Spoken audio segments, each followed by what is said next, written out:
Hello guys, welcome to my channel Saurabh MBBS Life. So basically, today I'm going to discuss about my first year journey. अभी लगभग my brother was doing MBBS also, so now he was in first year. तो भाई सबसे पहली बात यह है, डरना नहीं है। अभी जो जैसे कंडीशन है मेरे जैसे भाई के भी, तो उनकी वैसे मतलब क्या बोलूँ कि गांड फटी पड़ी है। डरना, पहली बात तो डरना नहीं होता, क्या ही हो जाएगा, मैक्सिमम टू मैक्सिमम फेल। जब मैं सेकंड ईयर में था, सेकंड ईयर में मैं फार्मा फेल हुआ था। सो क्या हुआ, मैक्सिमम मैक्सिमम मेरी सप्ली लग गई, मैं वहाँ पास हो गया। पास नहीं भी होता, अगला टाइम मिलेगा, जूनियर के साथ देने का। ऐसे कुछ नहीं होता कि आपको कोई रेस्ट्रिक्टिवली कुछ अननेसेसरी ज़्यादा कोई परेशान, कुछ नहीं होता भाई। चिल रहो, कोई टेंशन नहीं है।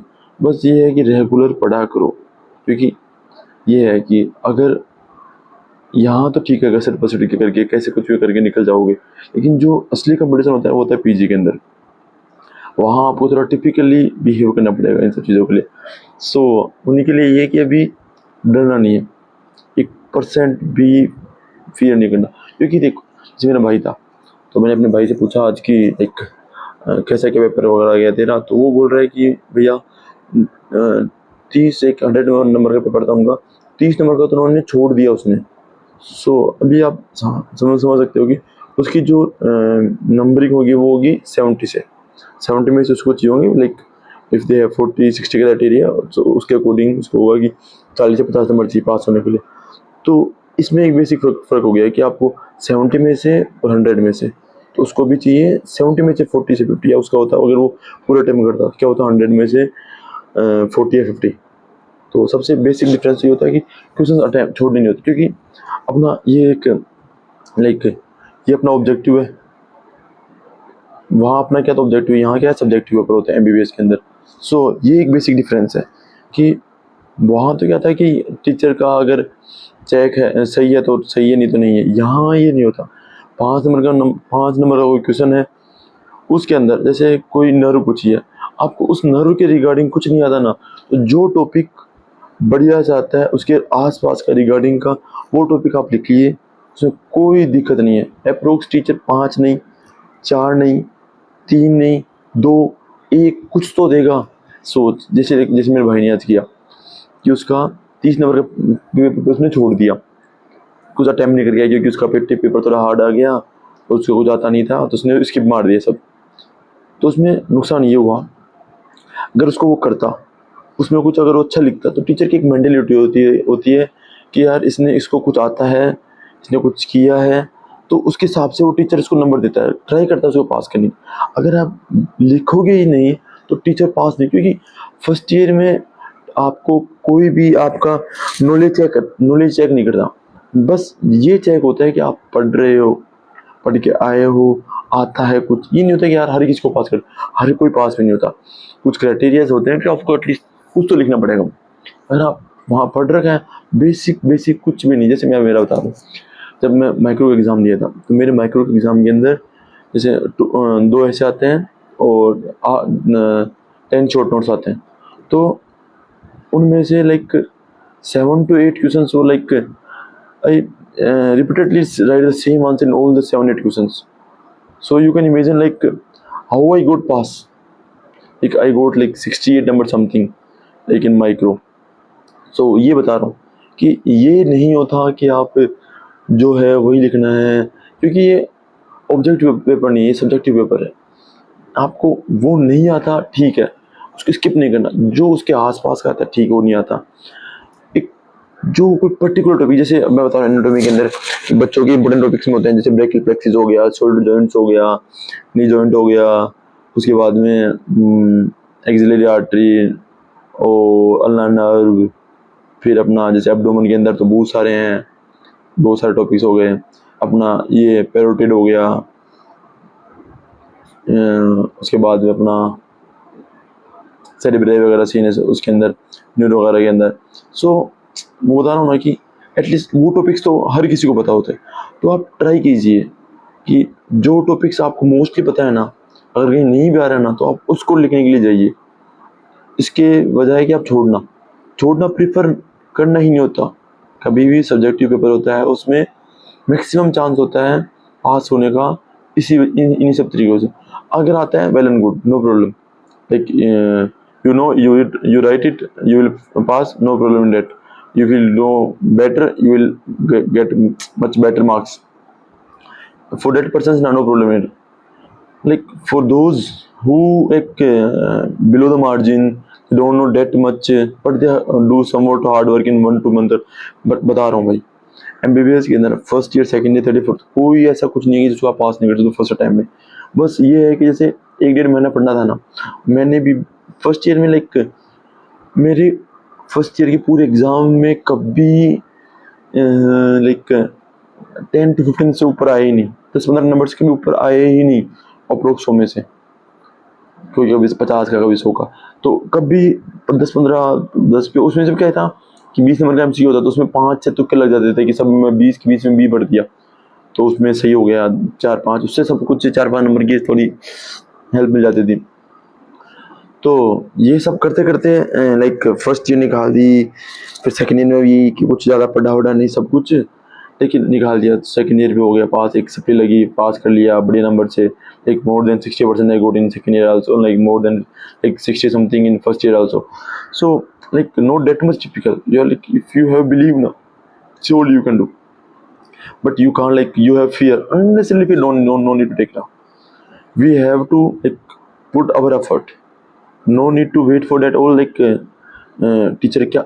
जैसे मेरे भाई से मैंने बात की, तो मेरा भाई मुझे बोल रहा है कि भैया क्या पता टीचर चेक करेगा, क्या सोचेगा, उसको गलत करना सही करना अपने हाथ में नहीं है। अपने हाथ में जो है क्या, उस क्वेश्चंस के बारे में जो आपको आता है उसके रिलेटेड, उसका कुछ भी है, उसको ब्लैंक नहीं छोड़ना पहली बात। और कभी भी ये नहीं होता कि जैसे अनरिलेवेंट कि आप जैसे एनाटॉमी टॉपिक आ रखा है, अब एनाटॉमी का ही लिखना है, ये नहीं कि आप बायोकेमिस्ट्री, फिजियोलॉजी देख रहे हैं, कुछ नहीं होगा फिर तो ऐसे।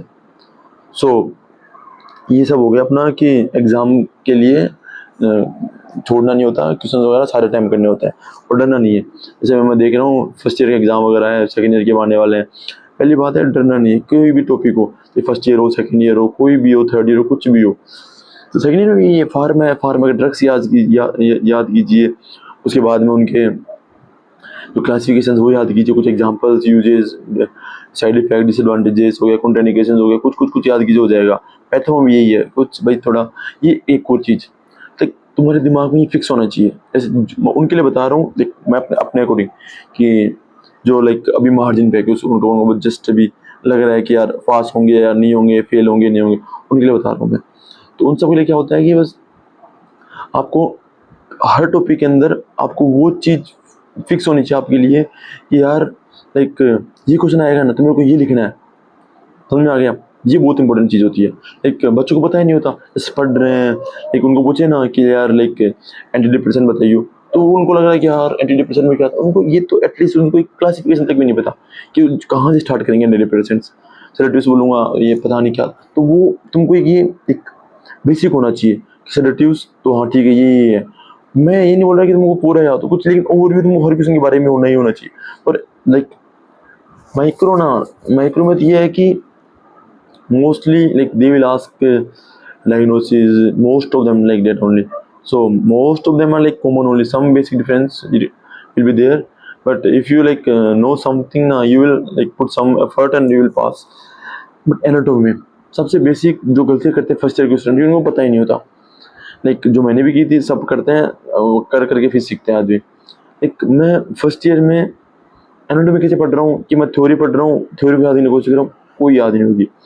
एनाटॉमी का सबसे बेसिक है पढ़ने का तरीका क्या, आप जाइए इसके क्या, जैसे मोस्टली मैंने प्रेफर किया थी विश्राम सिंह, आबिदी चौरस, जो आपको पसंद लगे। मैंने अश्विनी सर के नोट देखे थे, अश्विनी सर था क्या बताऊँ, इतना बढ़िया पढ़ाया उन्होंने, मतलब मेरे को बढ़िया लगा, कोई दिक्कत नहीं है उसमें। और तो उनको पढ़ना कैसे होता है एनाटॉमी को कि आपको जो डायग्राम्स है ना, डायग्राम्स की प्रैक्टिस करनी है। एक देखो उससे जैसे कैसे होता हूँ आपको, जैसे प्रोटेक्टिव ग्लैंड है, प्रोटेक्टिव ग्लैंड के सीधा आपको ये डायग्राम से ही चालू करना है कि उसकी जो ग्लिसन्स हैं, उसके बॉर्डर्स है, उसकी बाउंड्रीज है, वो उसी डायग्राम से अपने को लिखनी है। बच्चे क्या करते हैं कि उसकी बाउंड्रीज बॉर्डर्स ही पर्टिकुलरली याद कर कि देखो ऐसे ना तो याद होगा, याद हो भी गया ना तो तुमको वहाँ पे याद नहीं आएगा, वहाँ भूल जाएगा। तो इसका लाइक बेसिक फंडा यही है कि आप किस पे जाइए, डायग्राम्स पे जाइए। अगर डायग्राम्स याद है श्योरली आप वहाँ कुछ लिख दोगे। समझ आ रही है? सबसे सबसे इम्पोर्टेंट चीज़ होती है एनाटॉमी के अंदर डायग्राम्स। जितनी बार आप डायग्राम प्रैक्टिस करोगे, वो लाइक ये नहीं होता कि आपको पूरा डायग्राम जो बना रखा है वही आना चाहिए, नहीं। क्योंकि बहुत सारी चीज़ें ऐसे हैं कि जो यार अपने रिलेटेड नहीं है, क्योंकि उसी बुक को पीजी वाले पढ़ रहे होंगे, उसी बुक को टीचर से पढ़ रहे हैं, उसी बुक को कोई डॉक्टर पढ़ रहेगा, उसी बुक को एनाटॉमी कोई सर्जन वगैरह होगा वही पढ़ेगा। तो आपको अपने को ये सब इमेजिन करना है कि हर चीज़ अपने लिए नहीं है कि जो पढ़ा है वही जो है वो सब कुछ पढ़ना, नहीं। तुमको एक बेसिक आइडिया होना चाहिए कि यार इस टॉपिक जो से कोई क्वेश्चन आ रखा है तो इस क्वेश्चन के अंदर मेरे को ये 3 डायग्राम बनाने हैं। इसके अंदर जैसे लिम्फेटिक ड्रेनेज आ गया, एक आर्टरी डायग्राम हो गया, एक वेन हो गई। बेसिक ये 3 डायग्राम होते हैं, आर्टरी, वेन, नर्व और एक लिम्फेटिक ड्रेनेज, और एक कुछ बेसिक जो उसके बारे में उसकी बाउंड्रीज बॉर्डर्स कंटेन वगैरह सब बताएगा। लाइक तुमको ज्ञान पेलना में आना चाहिए। ज्ञान पेलने का इन द सेंस कि अगर तुमको पूछे कि किसी भी चीज़ का बॉर्डर्स, तो तुमको ये पता होनी चाहिए बॉर्डर्स बाउंड्री के अंदर कि लेटरल, सुपीरियर, इंफीरियर और सब क्या होता है, लाइक 8-9 नाम तुमको याद होने चाहिए वो सब। उनकी वजह से क्या है कि अगर तुमको कुछ नहीं भी हो रहा है ना, तो तुमको वहाँ ये नहीं होगा कि मुझे कुछ लिख नहीं पा रहा, तो तुमको वो जैसे बॉर्डर्स आ रहा है, कंटेंट्स आ रहा है, तो उन सबके नाम लिखने हैं। कंटेंट्स तुम्हें बताइए आर्टरी, वेन, नर्व, तो उसके रिलेटेड जो भी तुमको याद आ रहा है वो लिखना। तो सबसे बेसिक है तुमको लिखना सीखना है। एग्ज़ाम में लाइक ये नहीं होता कि तुम टीचर को हो कि तुम लिखो दे भी पास हो, नहीं। बहुत सारी चीज़ होती है जो अरेंजमेंट होता है आंसर लिखने का, उसके ऊपर बेसिक फ़र्क पड़ता है कि आप किस तरीके से रिप्रेजेंट कर रहे हो चीज़ों को। सो यही सब है फर्स्ट ईयर के लिए और सेकेंड ईयर के लिए। सो अभी फर्स्ट ईयर सेकेंड ईयर के लिए बेस्ट विशेज़, बढ़िया से कीजिए, कोई दिक्कत नहीं है, हाथ फाड़ दीजिए। Okay, bye.